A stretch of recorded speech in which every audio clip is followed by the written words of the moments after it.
Happening now, we want to welcome our viewers in the United States and around the world. I'm Jason Neiffer, and you're in the EdTech Situation Room. Good evening, Dr. Fryer. Good evening from the Westin Galleria in Dallas, Texas, where we do have internet connectivity. But you were experiencing the digital divide in a very raw and personal way last week. Yes, that's very correct. I was at a meeting in the fabulous capital city of Montana, Helena, and I was in a hotel that I'd never really had problems in internet before. Not only did my internet go out, I was having incredible cell phone problems, which, I will admit I can't remember the last time I didn't have internet access, not by choice. So, yes, I'm glad to be back at home where I have a confirmed 60 megabits down and multiple means to get onto the interwebs. So it's great to be connected back into the world. And for the record, I had configured Soundflower, which is a free audio running thing for the Mac, along with Skype. So in a pinch, I think we will be able to do a call-in if awesome. that happens again. But anyway, it was the show went on, so it was good to ill-fated, you might say. So, well, lots of interesting things in the news this week. Let's jump right in.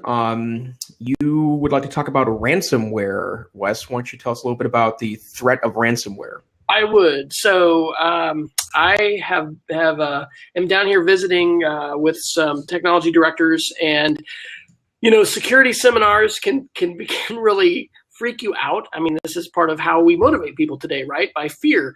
But there's a number of articles that have come out in the last couple months about ransomware. Some very prominent hospitals talked about paying the ransom. I think it was Presbyterian something hospital, East Coast or West Coast. I don't know, but there's a lot more going on that people don't talk about because of stock prices and just embarrassment issues. What we're seeing is folks figuring out how to make a lot of money in some cases by asking individuals to pay relatively smaller amounts, like half a Bitcoin. A Bitcoin is somewhere around $450, something like that. So a few $100s. What happens, and what's actually happened to several schools for folks that I visited with, is that a user has clicked on an attachment in some cases, it's garbled, but it says, please enable macros in order to read this file. And then what that actually does is execute malicious code, which literally in like 3 seconds, according to some of the articles that I put in the links, spreads on your enterprise network and locks files in virtually every share that is set up in the network. Now, one of the good news is, which is not in the articles, but was a story, is that Microsoft 365, which I'm not saying I'm an advocate for, this is just a story about it, gives you 14 days. And if you call in that window of time, they were actually able to restore this user's full, synced drive, because their drive that's synced in the cloud got encrypted just like the local, or well, it's in the cloud, whatever. I don't know. The one, I guess, on their hard drive, they had a local, synced version. Anyway, they were able to sync it to 1 minute before the ransomware hit, and so that was a victory. And I've heard some good stories, but the main one is back up your stuff, have a solid backup plan. We do need to try and educate users about the risks, because I had a teacher this last week who had something at home off Facebook. She clicked on it, flashed, and said, "You need to call da-da-da," and it really freaked her out, and she turned her machine off. Of course, it was just malware. But turning off ad blocking, running some things like NoScript in Firefox, or maybe you can do that in Chrome as well. There are some things to do, but it's a serious issue that is affecting a lot of corporate users, and we need to be talking about it in education. Of course, here we are. We're educators, right? So educating not only our teachers but our students, our families. These are issues that folks are going to run into, and we're just going to see more of this in the years ahead, because there's going to be, frankly, more incentive for cyber criminals to try and make a living. Right. Well, and I can tell you, I'm getting a wicked feedback. Oh, you are? Oh, shoot. Okay. Shoot. Let me see if I can mute. Crap. I don't see where my mute is. Testing. It's lesser now. Maybe just being loud. Let me call. I'm gonna exit and then come back. Okay.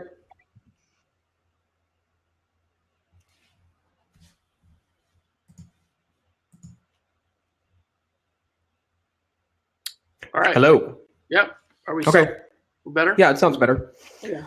So over the last 4 weeks, this is a topic that's come into fruition in my day job. I'm, by the way, the assistant director and curriculum director of the Montana Digital Academy, the state virtual school in fabulous Big Sky Country. And the issue was that we received 2 emails, and it doesn't really matter where they're from, because the answer is that a lot of users are tricked by these emails. But it was someone in a school that we work with, and then someone in an advocacy organization in the state of Montana that we work with, that was feigning to be a Google Doc that was shared back with the user. And it was an excellent recreation of what that looks like. And, of course, the social engineering that goes on here, and I have another link in our show notes tonight about another way that people are taking advantage of folks. But the social engineering that goes on is really quite well thought out and crafty. And when you receive anything that you don't know about, that's message number one, that you need to be savvy about not clicking on that. And just so happened in this particular case that the group we work with immediately sent out an email letting folks know not to click on that email.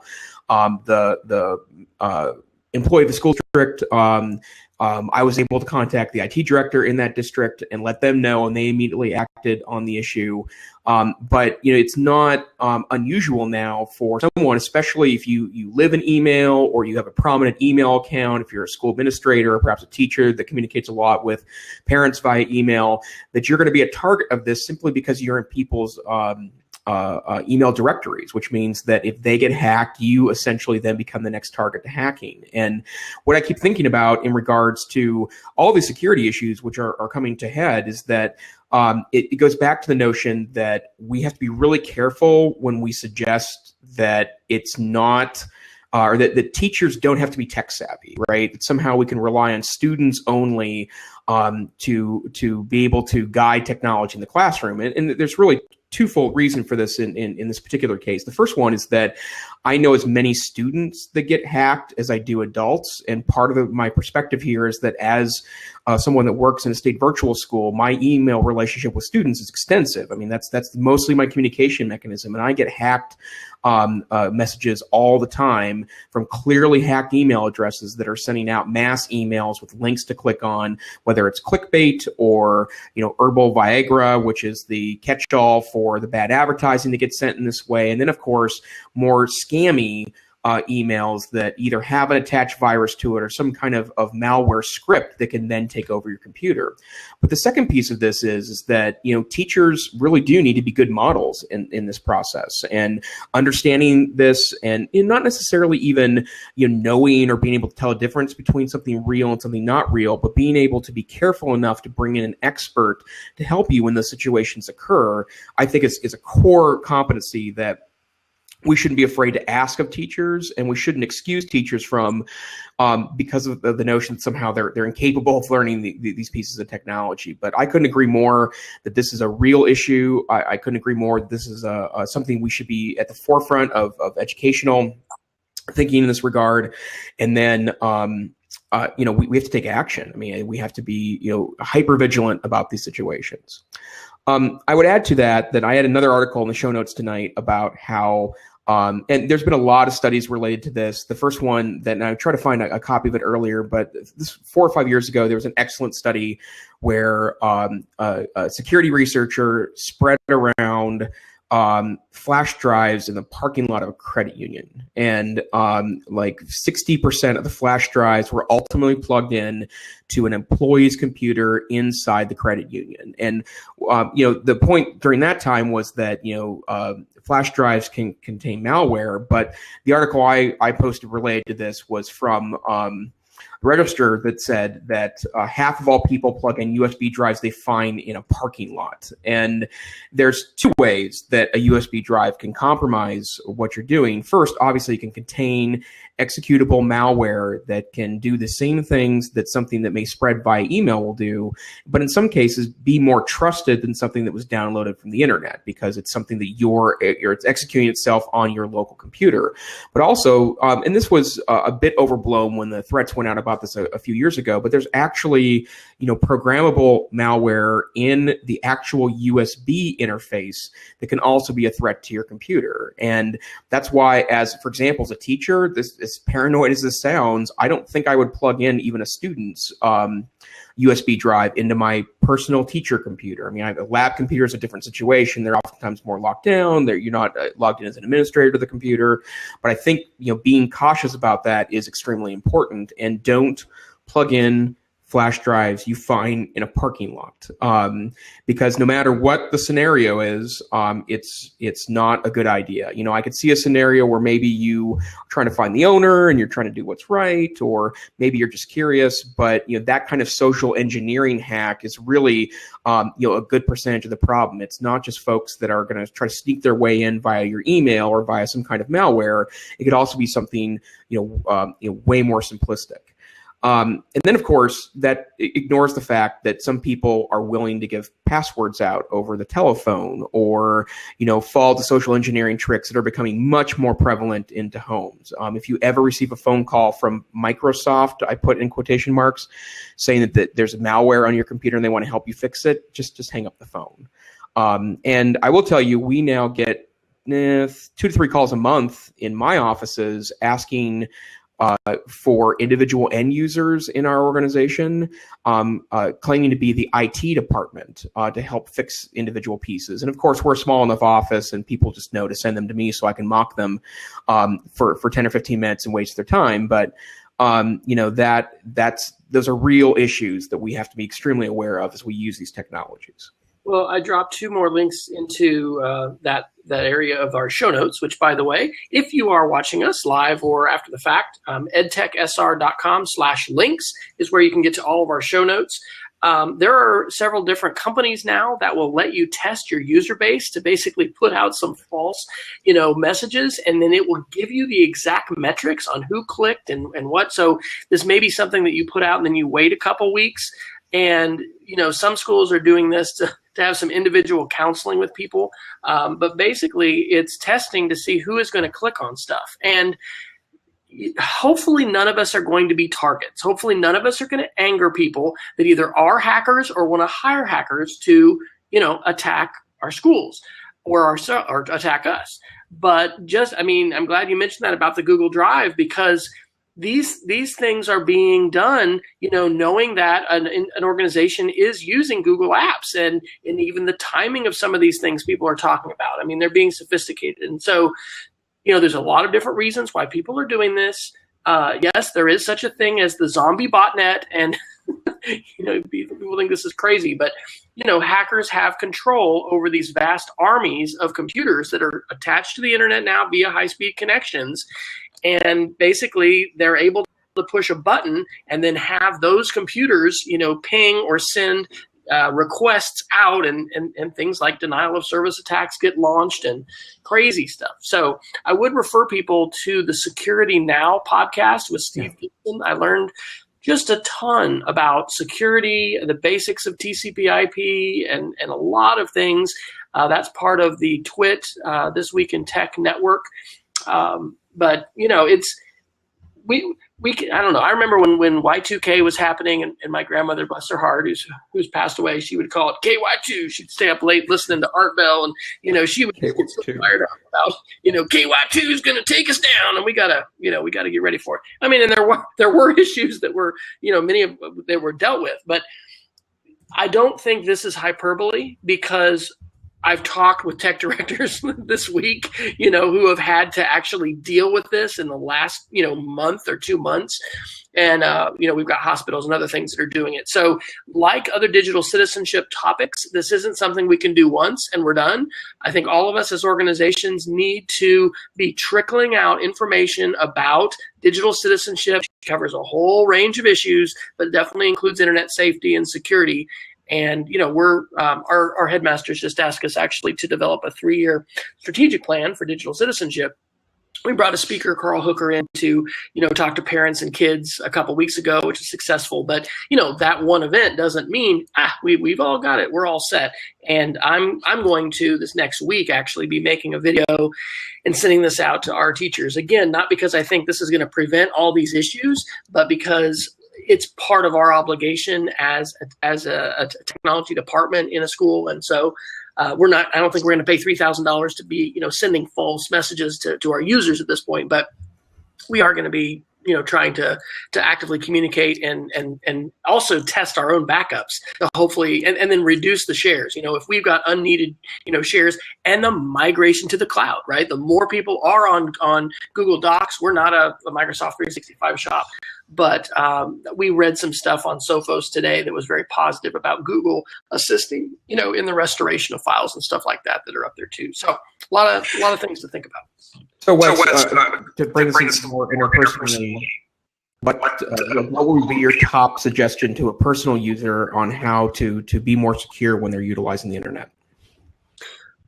Okay, well, I mean, there's a password security layer to this. We were just talking about how best practices are no longer, just using an 8 or 12 character word, or series of characters. It's really using a passphrase, and the number of digits is the key. So if you can use a 25 character passphrase, I do think people should be using some kind of password manager like OnePass or what's the other one? There's one that I use. LastPass. Yeah, there's LastPass, and then having a secure place to put your passwords. MSecure is another one. Yep. So I would say turn on two-factor authentication. We had that conversation today that in the Google Apps domain, you can turn on, and if you're not familiar with it, two-factor means I log into my Google account and then I get a text message, or I use the Google Authenticator app. And it's just like when you have an RSID actual device that generates a number, it's a second layer of verification that it's you. I've seen, the messages, somebody from China tried to, connect to your account. Someone from India tried to connect to your account. It prevents people from connecting to your Google account. When you think about all the things that are attached to your identity, it's important. So turn on two-factor on your Apple ID, turn it on with your Google account. We may at school turn that on as an option, and then, be educating our users. It's another layer. We were talking about it. The help desk and whatever was going to take a hit with people calling in with issues. But I think two-factor authentication is a best practice. I've got it turned on as many things as I can. My family does too. All my kids, my wife, they've got two-factor turned on. And then I would say the other part of this has got to be a solid backup strategy. Ideally, if you're using Macs, you can have a time capsule set up so that every time you open up your machine at home, it just does an incremental backup. You don't have to sit there and plug something in and even think about it. But you do have to initiate the time machine setup, and you need to verify, that that's happening. And thankfully, Mac users are much less susceptible than Windows users. So, hey, there's a step. Run Google Chrome, run Mac OS. Right. Don't run Windows. But obviously, that's not a choice for the enterprise. But I think the only case I've read about a Mac ransomware so far was a BitTorrent client. So, if you have kids downloading movies on BitTorrent at your house, and this is another possible vector for these things, right? People are doing stuff at home, bringing their device to school. It's another reason actually not to give folks at your organization, at your school, access to your physical network. Just Right. let them authenticate with their Active Directory or their Google credentials, and then access the internet, but not map to drives and actually, connect on the same IP range as the rest of your computers. So there's multiple things to think about on the enterprise and the individual level, but certainly password security and backups are where to start. And I would add another thought to that related to mobile devices. If you don't have a PIN code or a pattern code or a Touch ID set up on your device, that you should go do that now. In fact, you're wasting time listening to us. Shut us off and go and do that, because phones are obviously quite mobile and they're sitting in your pocket. But if you lose that device and you don't have a passcode, then you effectively opened up your entire your entire digital life to do that. And the same is true of laptops. If you're using a personal laptop and for convenience purposes, you decided to not set up a password on that, now is the time to do that. And I would say that, talking about, again, good modeling inside of a classroom, if you're in a BYOD environment where you have students bringing their own devices from home, you're doing a 5-minute security check with students. And you can take cues here from, I know at the very least, Google does this. I believe Microsoft does it too, but there's kind of security weeks once a year where Google will start touting, here's some good things you should be doing right now related to that. Passing that on to your students is a really important strategy for helping this problem. And honestly, I don't think we've ever seen the kind of technopocalypse that could happen, at least yet, if there's a wide breach in a major way. I know that identity theft is extremely common and getting more common. I know that obviously the BitLocker problem where your files get locked, and it's what's interesting about that story from earlier is that the thieves have gotten more clever, that they're just asking for small amounts of money now because they know they're more likely to get paid than asking for huge amounts of money, where that might increase the opportunity to catch these folks as opposed to pay the ransom. But if you're asking for a paltry $10,000-$15,000 as opposed to $1 million, then that creates a much better chance of getting paid out. And these these strategies are getting more clever. I think it's very much a part of the process. Last thing to tag on to that is I'm going to forget what I just was going to say. Something very provocative. Oh, it's a preview for my Geek of the Week. The countries with the most powerful cyber weapons today, and I'm going to quote Alec Ross, who I'm going to talk about in my Geek of the Week, do not really have the financial incentive today to take down financial markets, okay? But he talked in this show that I listened to on World Affairs about how when Russia and Putin, went into the Ukraine and they're kind of withdrawing, like if China or Russia really get more inward looking and are not as tied to the global market, they're going to have less to lose by taking down the New York Stock Exchange.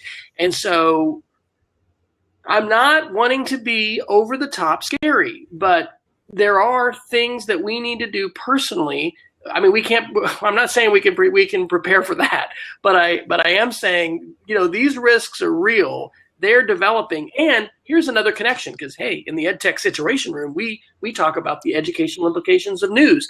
We've got to be having STEM programs. We've got to be having cybersecurity programs.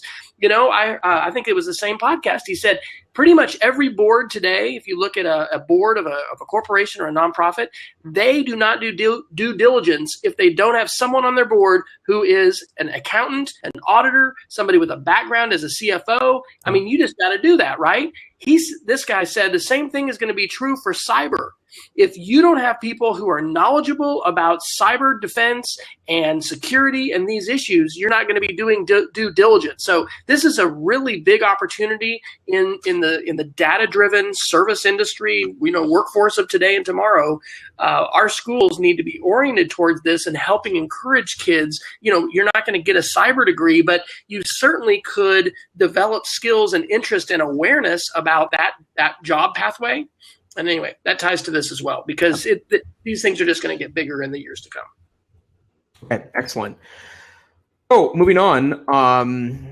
Microsoft a few weeks ago announced the availability of their bot experiment, and it so happens that the month of April seems to turn into bot month, because not only did Microsoft announce that and make an open available bot that they quickly shut down, as we'll talk about in a moment, Facebook earlier this week, as part of their F8 conference, announced that they are opening up a platform related specifically to commerce and bots to try to do transactions back and forth. And for those of you that have not caught the story, Microsoft opened up their Twitter bot named Tay, so Microsoft Tay, and Tay and You was the Twitter handle. And if you go there now, and the link is in our show notes, you'll notice that her tweets are protected. And one of the reasons why is that less than 24 hours after Tay exploded onto the internet, she became a xenophobic, racist, anti-feminist, I guess, spewer of rhetoric. And part of the deeper story here is that Tay was programmed to, in essence, provide text based on what she was being told. And so, a bunch of trolls from the interwebs, decided to spew, we won't talk about the presidential candidates that may be using similar rhetoric, but spew pretty aggressive rhetoric into her Twitter stream, which she then turned around and became pretty offensive pretty quickly. And then after taking it down for a while and trying again, take it down a while and trying it again, they eventually just turned off the Twitter place. And then, of course, Facebook's news was that, and their sample was 1-800-Flowers. Mark Zuckerberg said actually something very insightful. No one wants to order anything on the telephone. And he's correct about that. And so they're offering a chat, essentially a chat bot for things like 1-800-Flowers. Now, the irony of 1-800-Flowers, not being at 1-800-Flowers, but rather on Facebook somewhere is pretty rich. But there is interfaces available now where chatbots are making a comeback. So two questions related to this. The first one is that I thought we've been through this before. Like, it seems like we've had chatbots available for basically the last at least 25 years. And although, none of them ended up taking up, xenophobic rhetoric and spewing it out on Twitter, it seems like the technology hasn't evolved that much since things like Smarter Child and other experiments of decades past have been in place. So I guess the open question is, why now, and why this movement? Any thoughts about the bot movement, Wes? I think we're seeing the continued exploration of AI and its possibilities for what it can do, technologies that can learn. I'm sure that DARPA and our military and the classified, reaches of White Sands, New Mexico, and Tonopah, Nevada, have some very amazing AI. We're not yet seeing at the consumer level, this real, wow, I'm amazed it can do that. Siri and Google Now and these things are getting better. But I think it's the continued exploration of what AI is going to do. And, we haven't reached the tipping point of that yet, but, we're also, I don't know. I mean, when it comes to Microsoft as well as Facebook and social, companies are wanting to engage consumers, and they're wanting to basically explore, anything that's going to be the next trend, whether that's VR or chatbots or, I don't know, whatever else. I mean, Snapchat, messaging that's going to disappear, and what is going to be the next thing. So I don't know. We're continuing to see those as consumer companies are pushing, and I guess we've hashed over some of these things before, as far as you are the product, and being aware of the things you're giving away with privacy.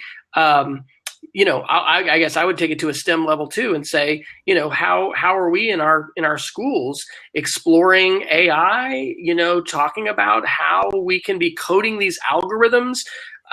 Again, I think, I don't know. I've listened to a bunch of stuff this week, but I think it might have been Alec Ross. Somebody was saying, it's almost, some people almost take on faith these algorithms that are in the wind, like Google. You're being nudged and pushed towards specific products and towards specific things, and Amazon recommendations, all of these things. We really need kids, we need adults to be critical thinkers, to not just be consumers, to recognize the algorithms are being written, and at some point to have some agency in being able to write some of their own algorithms, and sort of not just be the manipulated sheep of the digital ether, unaware that these things are being coded by people for specific reasons.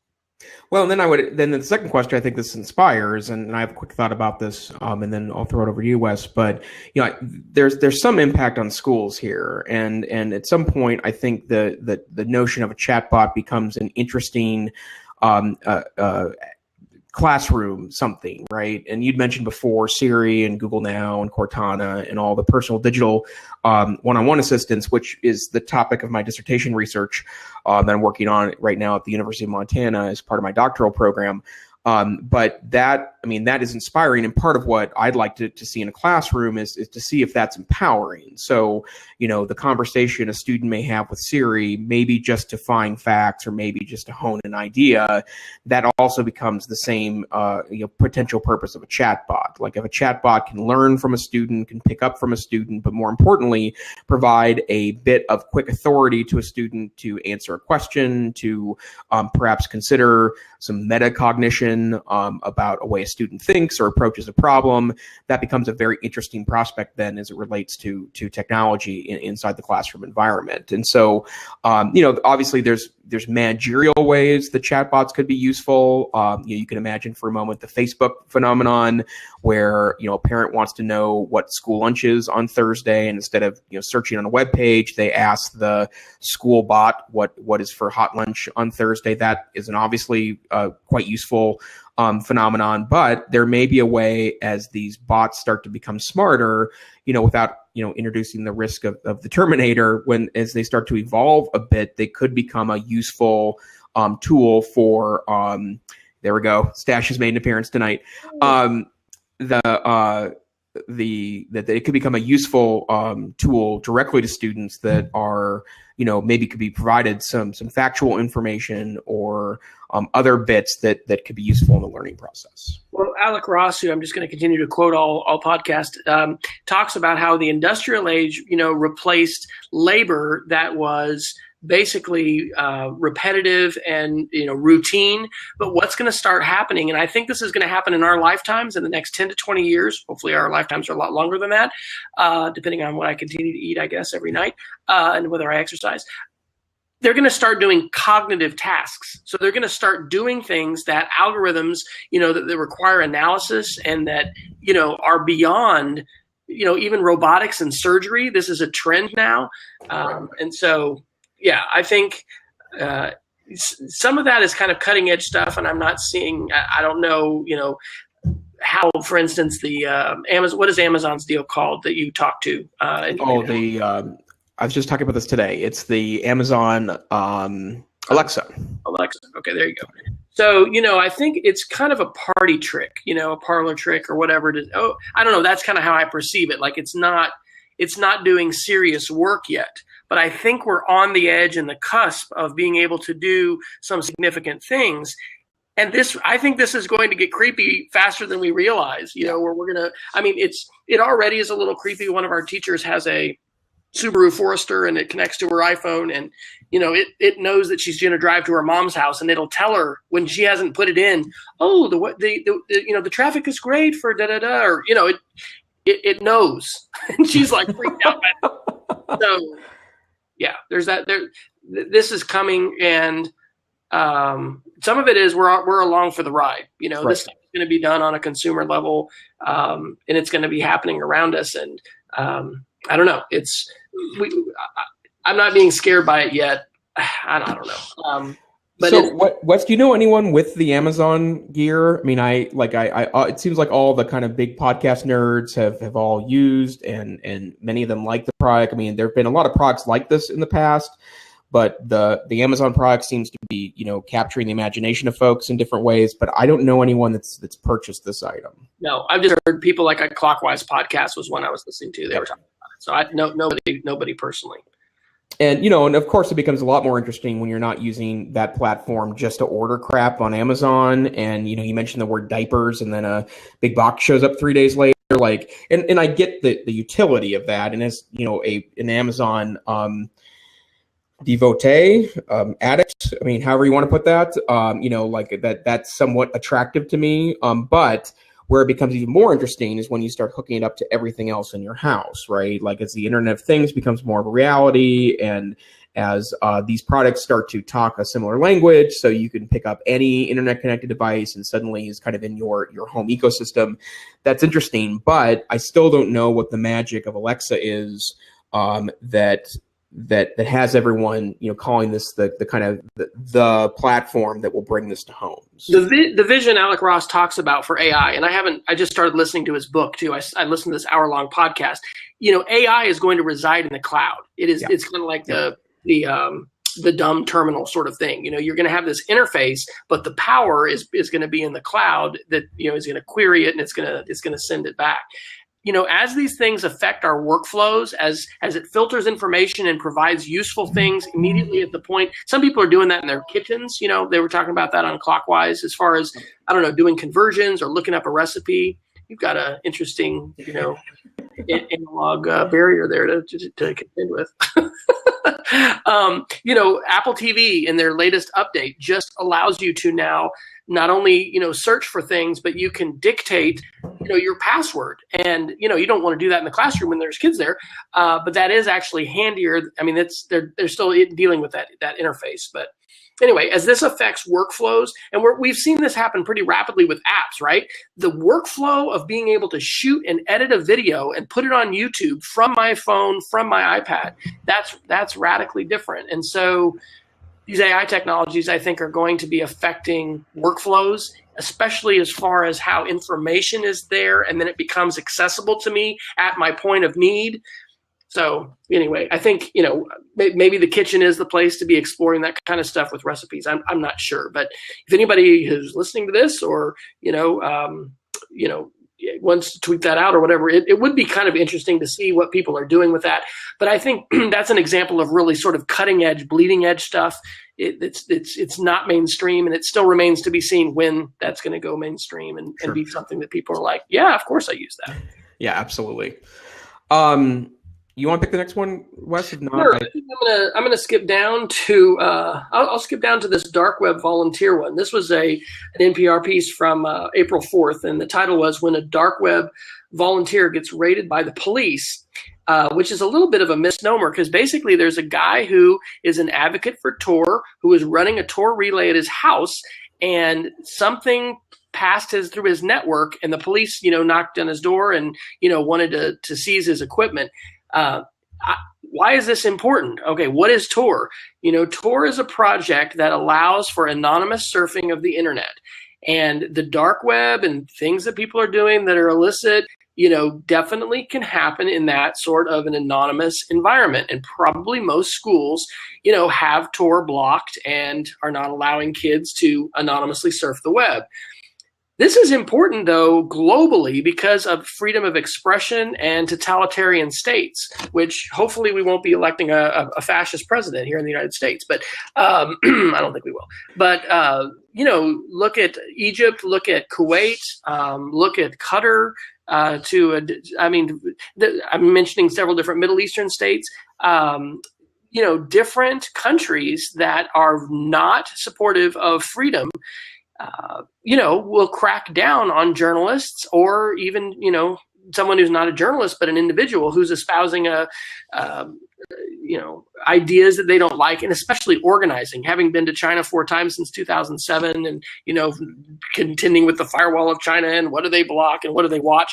I mean, a lot of what they watch are people who are organizers who are going to bring people together. I mean, the government of China evidently is very concerned about flash mobs, the ability to use social media to have people show up at a spot, and then do a protest or something.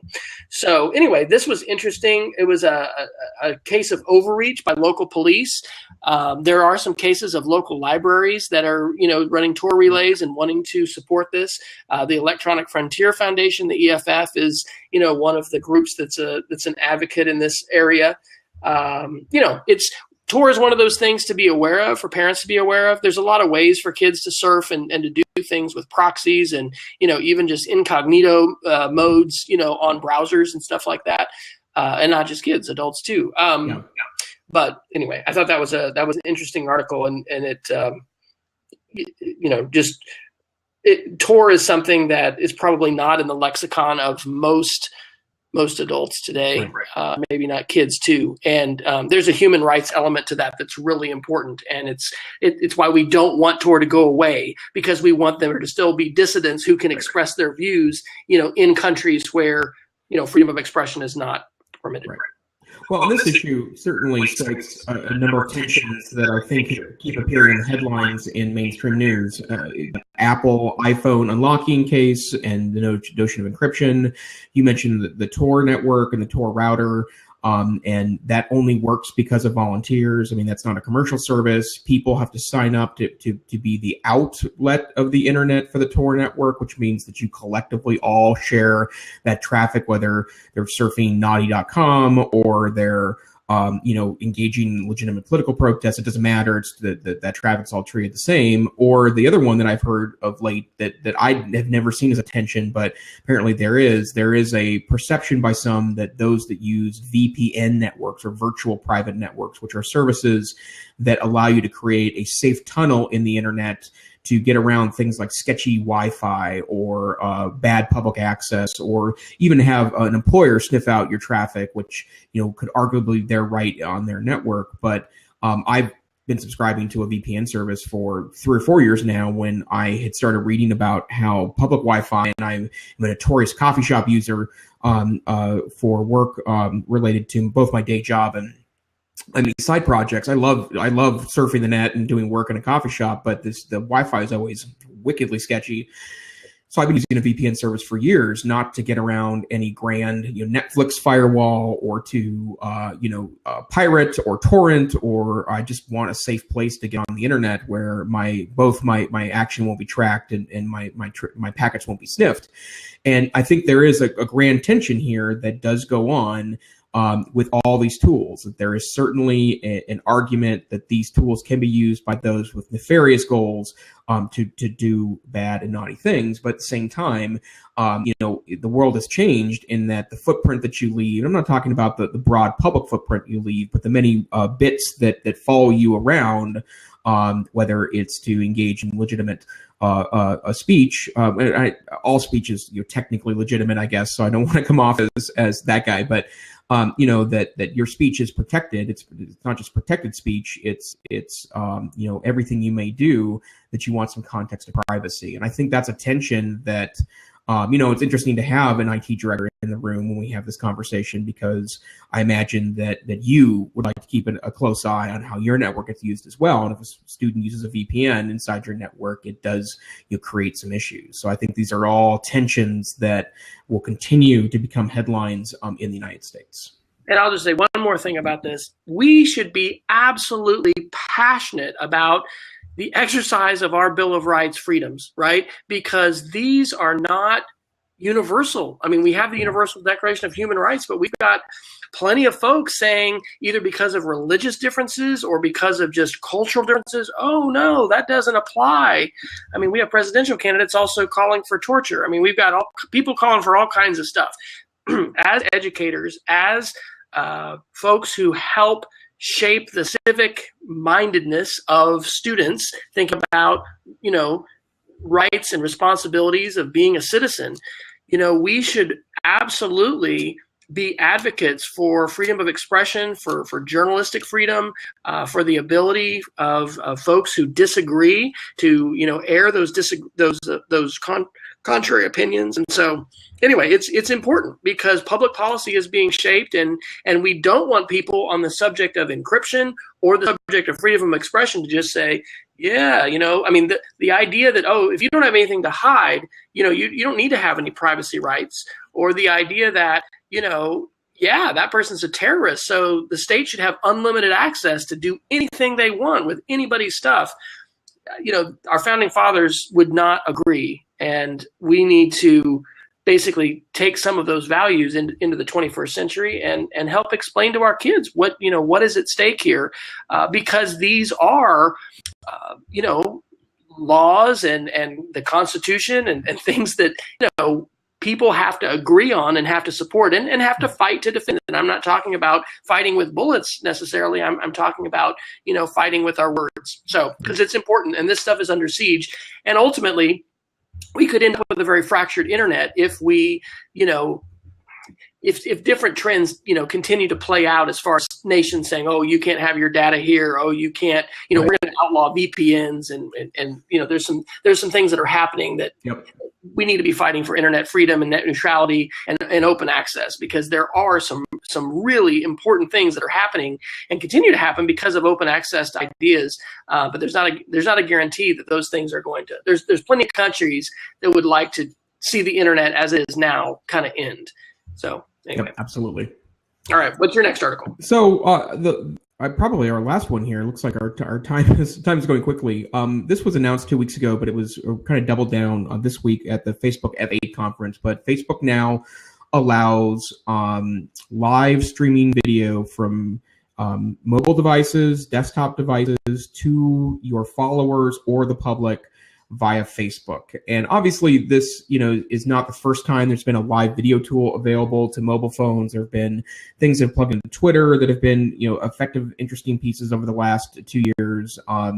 Ustream.tv has been around for, almost 10 years now. It was initially a less commercial product and available to the masses. So none of this is new.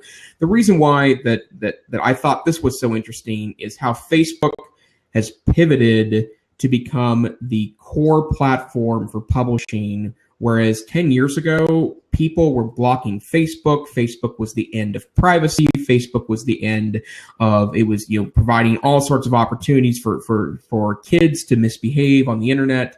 And yet the tool has managed to evolve to become the core platform for media, traditional media to publish video, for journalism outlets to publish written works. It is becoming a platform that you don't have to leave to be able to, kind of engage with the world. And in a world where, previously Facebook was blocked in almost every school, K-12, suddenly now there's going to be probably content in the very near future that's only available on Facebook. It's become a core platform for the delivery of media. And I find it wildly fascinating that, everyone's been estimating the demise of Facebook for,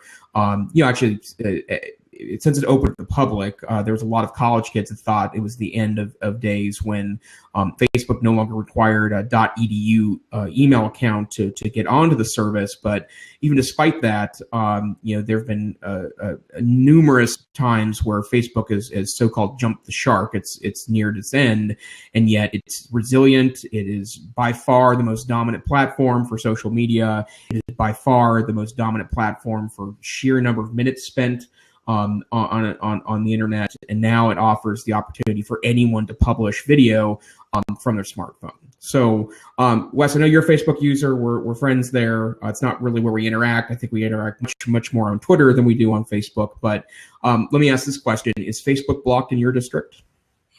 No, it is. We're pretty open at our school. Guest network wise, YouTube right now is completely restricted. Eventually I want to quota that and not have it blocked entirely. Yeah. And, iTunes updates, are blocked from a bandwidth standpoint. We need to get our update server running. And those were inherited policies that I didn't set up, but we just kind of maintained them.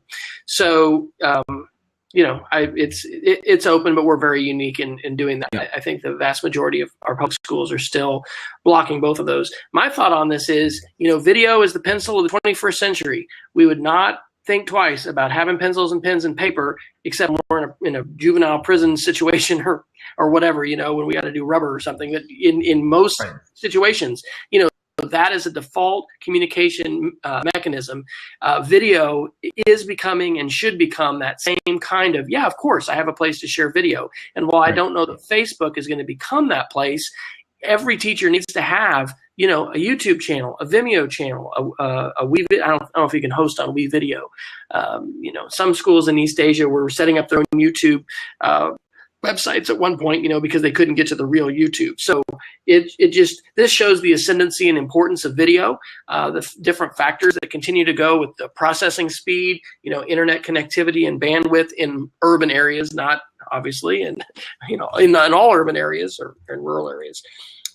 But Facebook's going to continue to fight with YouTube and Amazon and Apple for market dominance, and this is an area that they've entered into, and the folks who continue to innovate and be agile are going to be successful, right? So Facebook isn't sitting back and just saying, "Hey guys, Mark made a great platform when he was at Harvard, and it's just going to continue to ride the waves and be awesome without change." They're going to continue to figure out what they need to do to draw the audience, and hopefully they're not going to lose folks as, Twitter's kind of risks doing. And, right.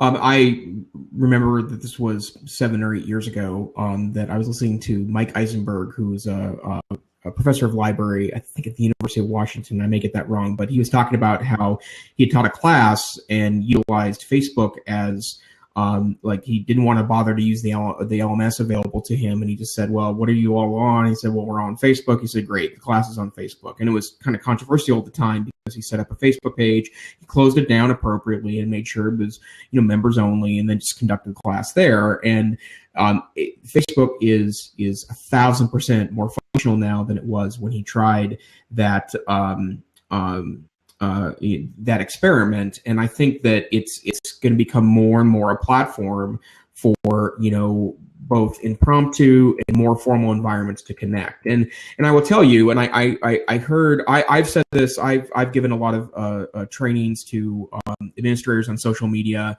and I've heard also speakers say the same thing, that in 2016, first of all, if your school doesn't have a Facebook page, you've just lost your ability to contact adults. That's where adults are at. They ignore the kids for a second. That's where adults are at. But the second thing is that it's as important in 2016 to have a presence in Facebook because people will look for you there, right? Like, even if it's not, your personal presence, even if it's somewhat manufactured, and to be quite frank, my Facebook presence is a bit manufactured because I don't share. I try not to be a grouch on Facebook, right? Even when I am grouchy, it's more of a smart comment than it is, being, the oversharing grouch on Facebook. And for those of you that who you are that do that, but the frank answer is that it's becoming the sub-internet, right? Like it is the place where people go to interact with one another and connect with brands and connect with celebrities and connect with schools, nonprofits and pieces. Go ahead. People choose, though, how they're going to use tools and platforms. And one thing I realized with our digital citizenship discussions and just social media is, students, adults, parents, people don't necessarily make connections that, I can use Twitter for professional networking, for sharing ideas. Like, when you're immersed in doing it all the time, maybe you just kind of see that world and you think everybody sees it, but people don't. My wife had threatened for a number of months to unfriend me on Facebook at the time I was cross-posting my Twitter to Facebook. At that point, I ended up saying, well, I'm just going to kind of use Facebook for personal. Yep. People still follow me, I think, thinking they're going to get EdTech stuff. And I still throw some stuff over there, but I feel more freedom to, for instance, share sketch notes from church and to share my personal side over there, whereas my main Twitter is like, that's going to be pretty much my EdTech. But it's weird how things bleed over back and forth. And it's not that we're different people, but we do have different sides, we have a different focus. And a social media platform can kind of challenge you to decide, what face are you putting forward here? And, the whole thing about audience, because who knows who's gonna come to that. So anyway, my niece, who is 13 years old, it's interesting. She does exactly that, and I think it's starting to become something that's become more ingrained in newer users of these technologies.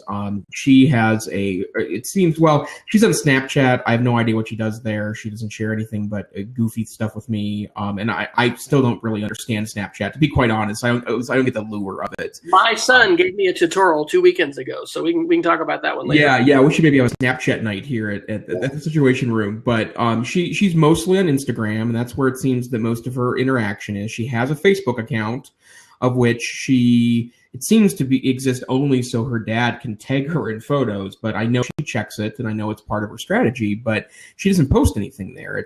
She's a light Facebook user, and she told me she doesn't hate Facebook. It's just doesn't serve the purposes that Snapchat and Instagram does. And I think that that's starting to become the nuanced way to use these social networks. And it's funny you should mention, Wes, the personal or adding your EdTech stuff to your Facebook feed. I never share almost anything related to work other than selfies from the University of Montana on my Facebook page. But I had a similar kind of come to a Buddha process with Twitter, because I didn't really get Twitter at first. Like, I got it, but you go to these demonstrations, and I remember this one where Will Richardson sends out a tweet asking people to say hello, and he gets 100 responses. Well, I do that, and it's just dead silence because I hadn't made any real connections there yet, right?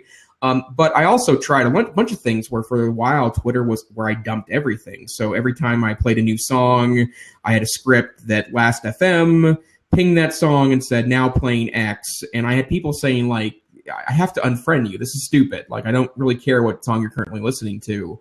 And that coming to that place where each of these tools plugs into your life in a different way is a really important part of this process. And that's where Facebook becomes more interesting to me, because there may be a point in the future, not unlike YouTube now hosting its own internally created content to subscribers, where, and it would still have to be where you can access this on a larger screen, I think, but maybe Facebook becomes the host of television programming, or Facebook becomes where the X presidential debate it's the primary means of delivering that content. And if that's the case, then you probably would use Facebook differently than if it's just to connect with your college friends or just to post awkward selfies. And I think that's that evolving process is quite interesting, especially in light of the fact that, of course, Facebook continues to grow and Twitter is struggling a bit in its growth patterns. And in fact, I've seen a number of references to say that where Twitter still remains a dominant force is in education. It's by far the preferred channel to engage with other professional educators, but in a lot of other ways, Twitter is meh for folks. So I think that evolution has been quite fascinating. All right, so we do some Geeks of the Week? Let's do so. I'll jump in first, and then Wes, you can close us out. I'd like to share my favorite app that I install on every Mac or PC computer to better manage Windows. This is called Divi. And Divi is available on both Mac and PCs. I would suggest if you buy it on the Mac platform, you actually purchase it on the Mac App Store, because that will allow you to install it without purchasing additional licenses on every Mac that you own. I also own it on the PC as well. And one of the things that I like to do, and I'm a big setup guy, like I like to make sure that my tools are set up in a way that helps me be productive and efficient. But if I'm on large monitors, I like to be able to place windows in a certain location so I can have access to all the information I need in an appropriate location. It's especially true if I'm using multiple monitors. But and Divi allows you to create a keyboard shortcut, and I set up the same one on all my machines so that it becomes part of my kind of muscle memory. But it allows me to take windows and place them, in a grid that I can place things very exactly. So I have I have a big iMac at work and a big side monitor. So if I want to, have 3 email accounts up, I can put up 3 email accounts and strip windows onto my side monitor and have access to all those pieces at once. That was why I originally purchased the tools, to have more direct access to that. But I've also discovered that when I'm on a smaller screen, and right now I'm on an 11-inch laptop, it's a smaller experience. It's running Windows. It's it's not as necessary to, necessarily place bigger things around the screen.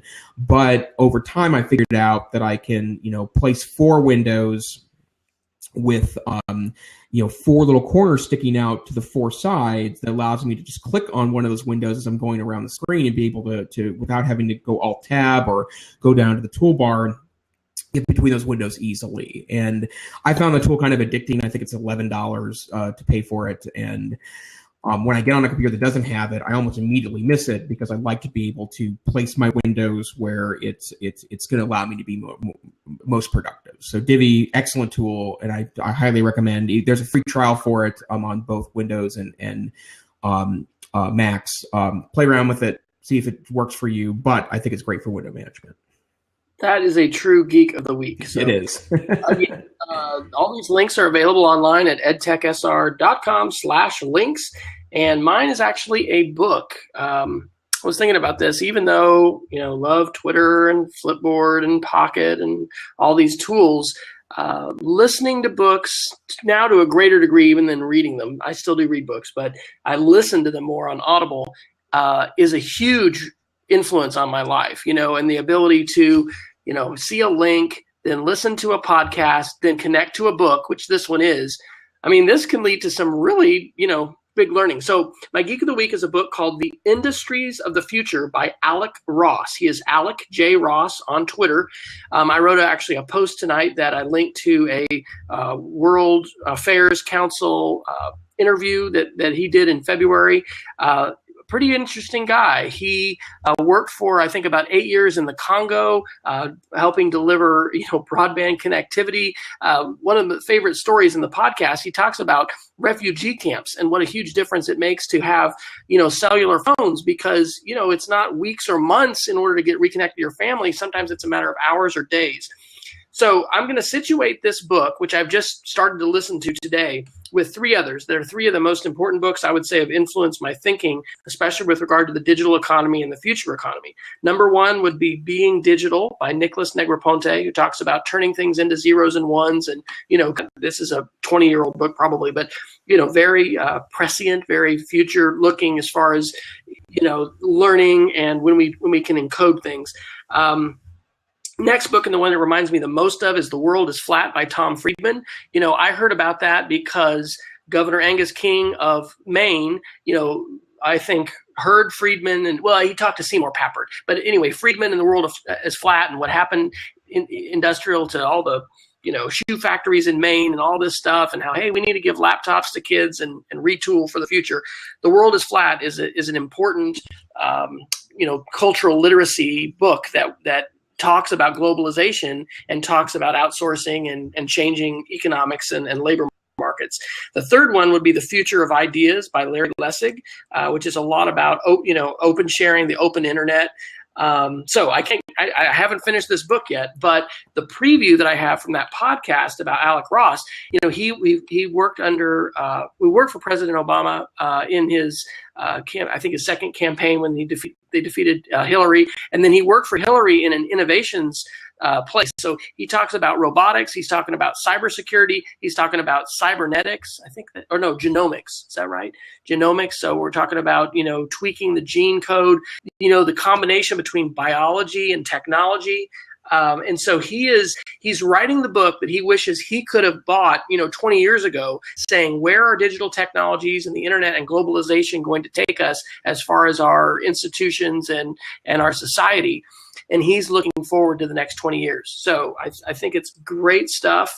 And, it's one of these guys that's like, oh my gosh, this guy is so smart. I want to hang out and listen to him talk more. And hey, there you go. Audible.com. I use one of my credits. So I would recommend people check that out. Okay, great. Thanks, Wes. And where can people find you on the internets? So I am W. Fryer on Twitter, and my blog is speedofcreativity.org. And I continue to tweak my Twitter handle. And if you click a link in my Twitter handle, you can now see the somewhat crazy, I think 12 Twitter channels. I don't update them all. Our team sites. I'm kind of all over the place. I think I need to do a Rebel Mouse or something, to aggregate, different kinds of content. But yeah, Speed of Creativity, probably once a week I'm putting something up. And my long post I did this last week was about college and this whole journey of, trying to figure out how we're not going to go into mountains of debt as a family with 3 children, on the edge of college. Yep. Very topical. How about you? Where can we find you? In residence guru. Right. I blog at blog.ncc.org, where I'm the tech savvy administrator for the Northwest Council for Computer Education, and I'm on Twitter at Tech Savvy Teach. And I guess if you find out more about my work, you can go to neiffer.com, or of course more about my day job, montanadigitalacademy.org. You still do the debate stuff? I do, yeah. In fact, I might as well plug that here too. I'm also the co-publisher and co-editor of the Big Sky Debate Briefs. We're now in I think it's our 18th year of delivering services to high school debate teams across the United States, www.bigskydebate.com. And someday I will tell you about disruptive technologies as it relates to my small business, because I think that things have changed quite a bit in the last dozen or so years that we've been doing our products, and I think disruption is a good way of describing some of the forces that we're noticing. So good stuff. All right. Okay, great. Thanks, Wes. Thanks for hosting. It was good. And hey, we actually seem to look like we know what we're doing tonight, unlike other nights when it's looking like the first time I've ever touched a computer. So Yep, yeah. And I had internet access, which is always a plus when you're doing an internet-based show. So. It helps. Okay, awesome.